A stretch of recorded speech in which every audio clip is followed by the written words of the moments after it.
Folks, welcome back.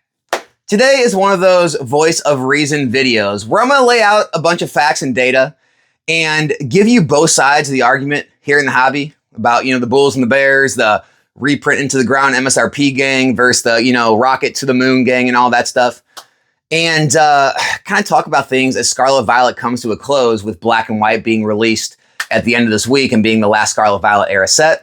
Some of the changes that we're seeing in price points moving into the Mega Evolution set, which we are, it's a pretty big deal. And just talk about like a lot of the information that's out there and what it kind of means going forward. Because there's a lot of differentiating opinions out there, and a lot of people that are kind of led by their emotions right now in the hobby, whether it be because they can't find the products they want, it's not the prices they want, and it's not the hobby maybe they remember from 1, 2, 3, 4, 5 years ago, whatever it may be. And so I'm just going to kind of give you guys like literally a centrist view of this whole thing. I'm not going to play one side or the other. I'm just going to give you guys some statistics that may make you rethink a lot of the things that you may be hearing out there across the interwebs right now. So first and foremost, the Mega Evolutions era is another rise in distribution costs to stores. If you guys don't know, back during the XY Sun and Moon Sword and Shield era, Pokemon did not raise the price of MSRP. They did not raise the price at what stores could buy from distributors at, okay? Depending on the deal you had, I think some of the really big buyers out there were paying under $80 a box. And then some of the, regular, smaller LGS stores, smaller buyers were paying in the low to mid $80 per box. Once Scarlet Violet era got here, Pokemon raised MSRP and distributors raised the price they charge per box. And so some of the bigger stores with those sweetheart deals, they were paying in somewhere in the high 80s per box. And then the newer stores, the smaller stores were paying somewhere in the low to mid 90s per box. All right. Fast forward to now, moving into Mega Evolutions, there's been another price rise. Booster boxes are now being sold for $105 to stores. Distributors are charging $105 going forward for booster boxes. ETBs have now been risen up into the high 30s. They're no longer in the low 30s. And unless you're a very large buyer and you have a contract or deal worked out with your distributor, every other store who doesn't have that is paying these prices. Meaning, when you look back at some of the price points you remember from XY, Sun and Moon, Sword and Shield, you remember these $80, $90 booster boxes, you have to remember that was in a time where a lot of stores were still getting them in the 70s and 80s. That's not happening anymore. So this idea that we're going to return to quote unquote normal, the problem is normal has changed. Normal is no longer the normal of the past. The normal of the future may look a whole lot different. Here's what you have to think about. There are very large sellers out there who have eBay contracts where they pay very low fees, and they have distributor deals where they pay a lower price per box than other smaller stores, smaller buyers. However, you're always going to pay some fees. You're always going to pay payment processing fees. You're always going to pay shipping and shipping materials. And I know everyone in this new generation of collectors, they are all against eBay, call it Feebay. They're against TCG Player. They only want to sell on Facebook or, in-person meetup deals or, Instagram or Discord, all that.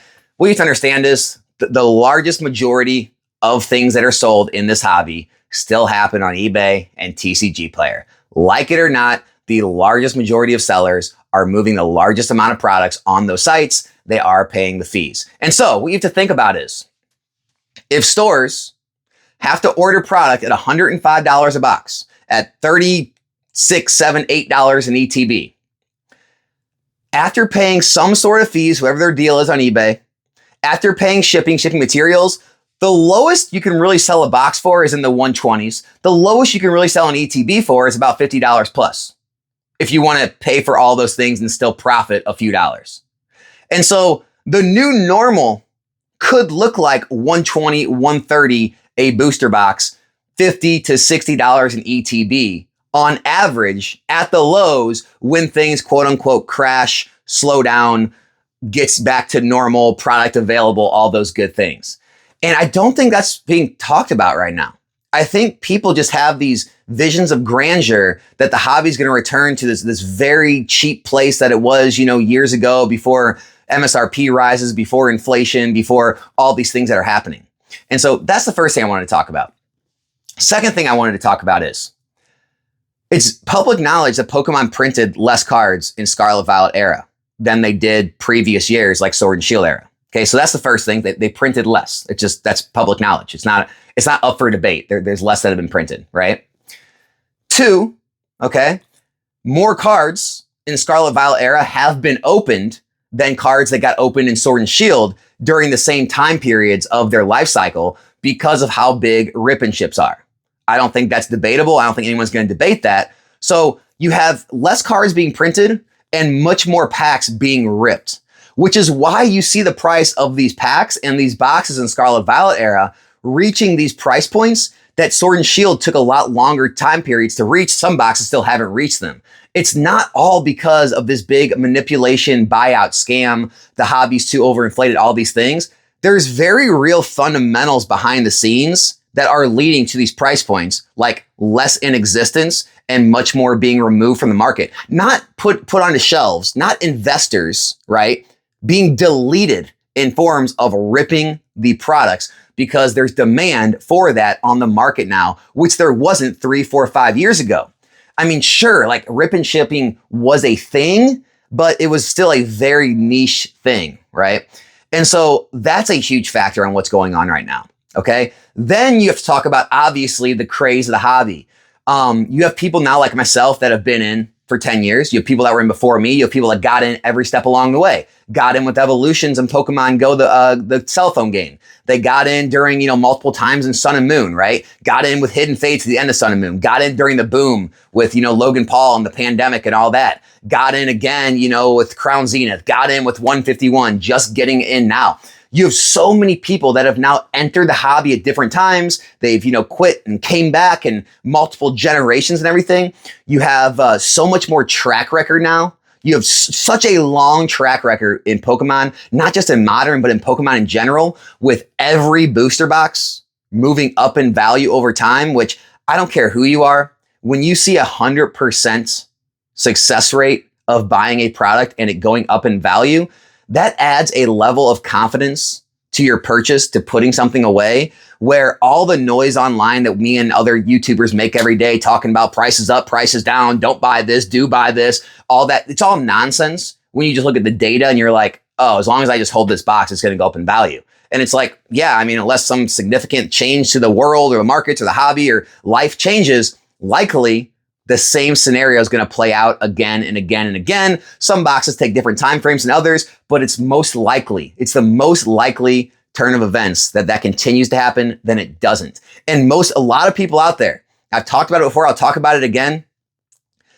I am meeting people in real life that, like are franchisee owners of like multiple, fast food chains, franchisees owners of multiple gym chains, of, high level executives, like, 8-figure entrepreneurs, people with like real money, right? Not like this, Pokemon money, not like Alex in his closet talking about buying some cases of product, real money saying to me, I see Pokemon as a very good asset class for the future. They're putting large amounts of money, not a few hundred, a few $1,000s. They're parking large amounts of money into these products as investments, as holdings. And we can like it or not like it, but it's happening, right? And it's nothing new, right? Just go look at like old sports cards. Like people have been buying those as assets forever. Look at old artworks. People have been buying art as assets forever. People buy wines as assets. People buy watches as assets. People buy old war memorabilia as assets. Collectibles have always been held as an asset. It's just tripping people up because they see a pop culture icon like Pokemon that came out of nowhere in the 90s and has rose to the biggest media franchise of all time as not as legitimate for some reason as some of these other collectibles, because maybe it's newer, because, it's meant for kids, all these different things, right? But, some of the highest selling, action figures and things, some of these high selling, old toys in the box, they were all made for kids at one point. The reason they're collectible is because, well, what did kids do? They opened them, they destroyed them. So to find things later on that haven't been opened and destroyed, does that sound similar? Boxes opened, destroyed, the packs opened, the cards played with. That is why kids' toys become collectible, become expensive as time goes on. And getting upset about it, getting angry about it, getting emotional, it's not doing you any good. It's not going to change anything. The only thing that you can do is approach it in the best way possible for yourself, right? If you believe that these things are too expensive, the boxes are too much, the packs are too much, then, wait until after they're released. Wait until after a reprint comes. Wait until after a bunch of these cards make their way onto the market and everything drops, all the singles drop, and buy the singles.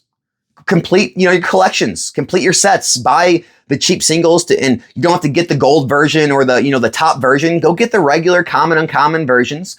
Make your decks. You can still make decks very cheaply in Pokemon to go play the game. You can still enjoy the hobby to the fullest, even though you can't do some of the things you may deem are too expensive because they're over the price point you deem as affordable. They're over MSRP. They're whatever, idea you've come up with in your head as to why you don't believe it's the value is what it should be, right?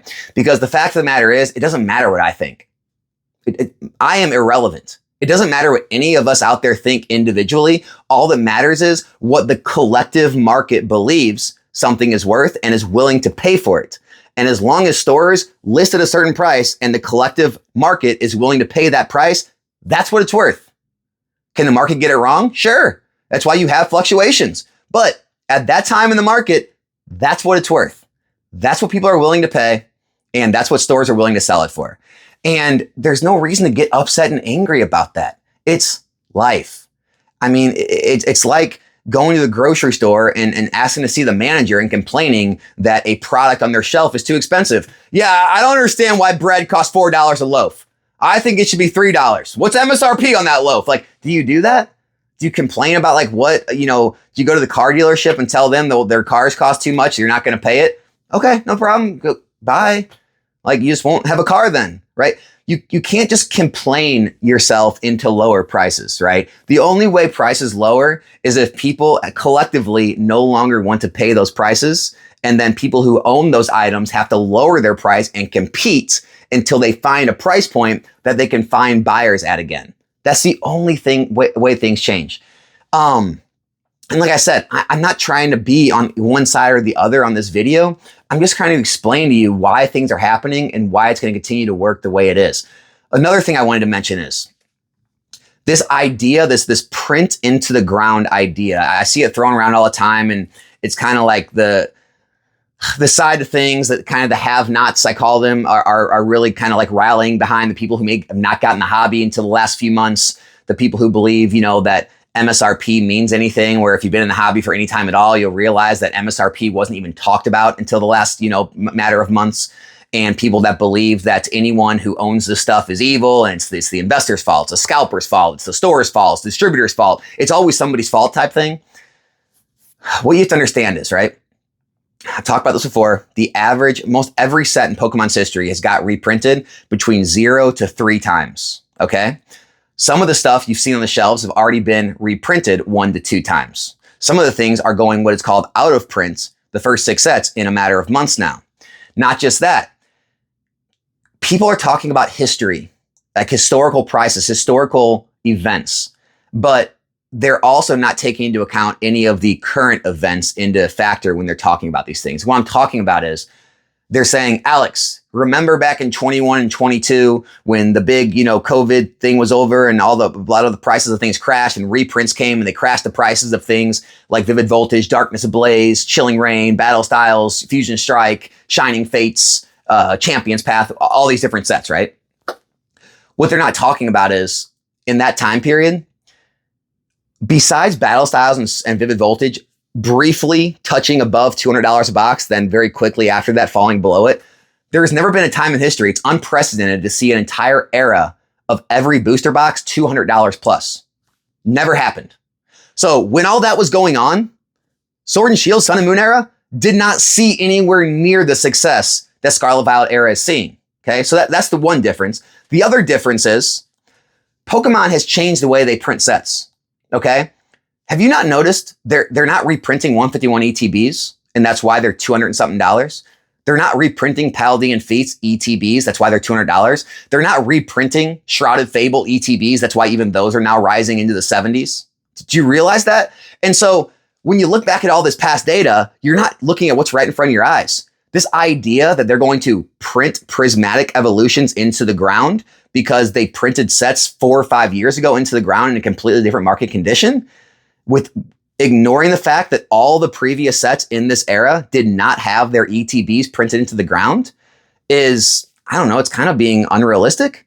What they're printing now mostly is bundles.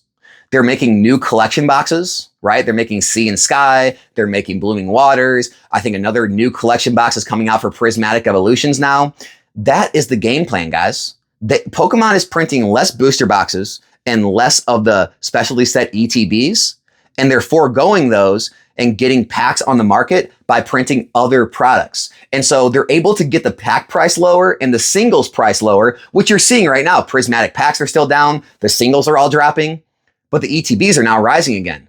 And the ETBs of all the specialty sets have risen. Why is that? Because Pokemon is allowing certain products to stay collectible while still giving the pack openers and the players what they want with cheaper packs and cheaper singles.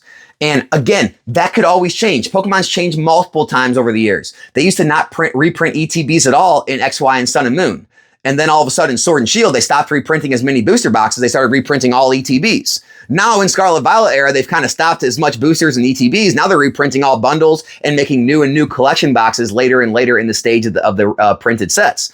And so things are always changing. I'm not saying they can't just keep releasing ETB after ETB, but you have to also at least explore the possibility that this big giant Costco drop of Prismatic, it may have been the last giant wave of Prismatic ETBs we see. No one's arguing it's not still in print for multiple years, right? No one's arguing that. But what does in print mean? Does it mean they're going to drop more bundles? They're going to make new collection boxes? They're going to print other things? Who says it's going to be ETBs? Then the ETBs might rise the same way 151, Paldean Fate, Shrouded Fable have. But people overlook that because they're blinded by their emotions and they just want to look back at 4 years ago and what happened back then. And so the whole point of this video is to get you to kind of get out of kind of this, like, it's almost like the American political system, right? The right versus the left. Anything the other side says, it has to be 100% wrong. I'm not even going to listen to it because you said it and you're on the left, or you said it, you're on the right.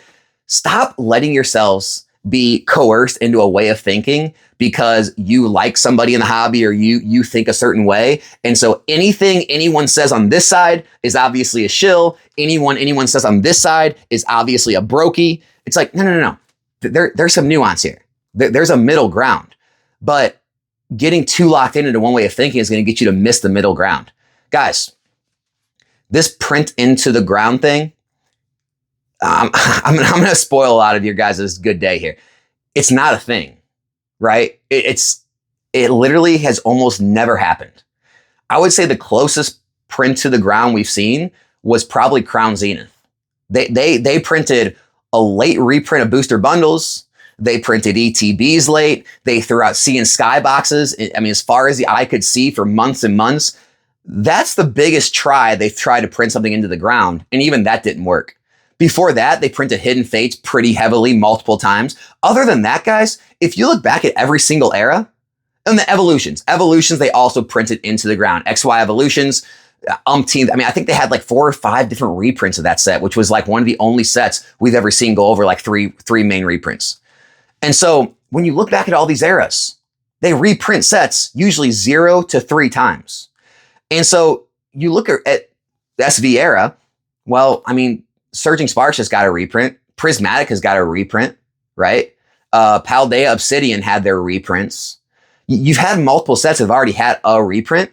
So likely they're only going to get 1, 2 more at most. And even if they do get those reprints, you don't know it's going to be booster boxes. You don't know it's going to be ETBs. You don't know how much it's going to be.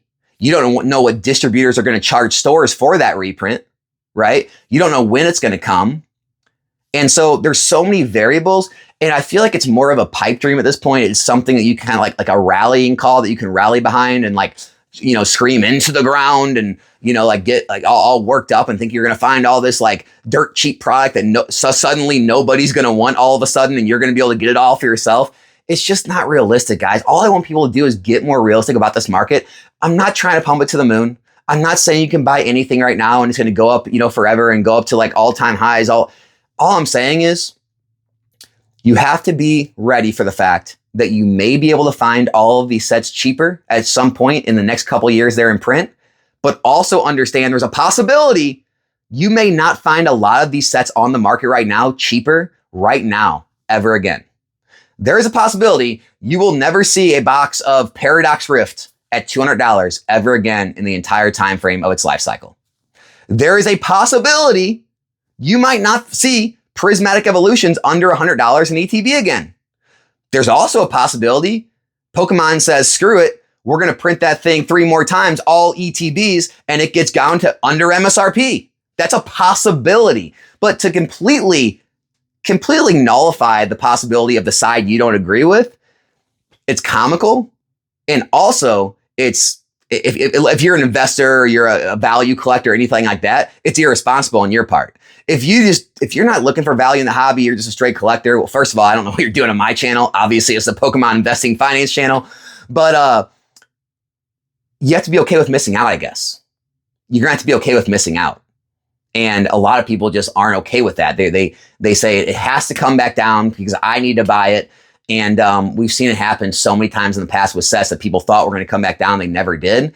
And I think Scarlet Violet Era is going to be the biggest culprit of that because, with the prices going up at distributors again for Mega Evolutions to 105 a box and 30 something, high 30s in ETB, that leads you to believe, I don't know if an MSRP rise is coming, but that leads you to believe it's likely Pokemon did raise the price they charged charged distributors for the product. So now they're kicking the prices up. And so with that happening tells me that Pokemon actually doesn't need to print more cards to continue to make more profits and keep their stock soaring. Because it's just like the Netflix model, right? Once Netflix had umpteenth million customers, they didn't need to keep growing at the same pace. All they had to do was start bumping up their price. Oh, you got 50 million subscribers? Well, I don't need to grow another 50 million subscribers. Why would I do that? I'll raise $1 on all of my 50 million subscribers I already have. And now I made 50 million more dollars for the same service. Pokemon's doing the same thing. It's the same game plan, guys. They can print the same amount of cards. They don't need to overprint it. They don't need to have the product falling off the shelves and everything discounted on clearance again.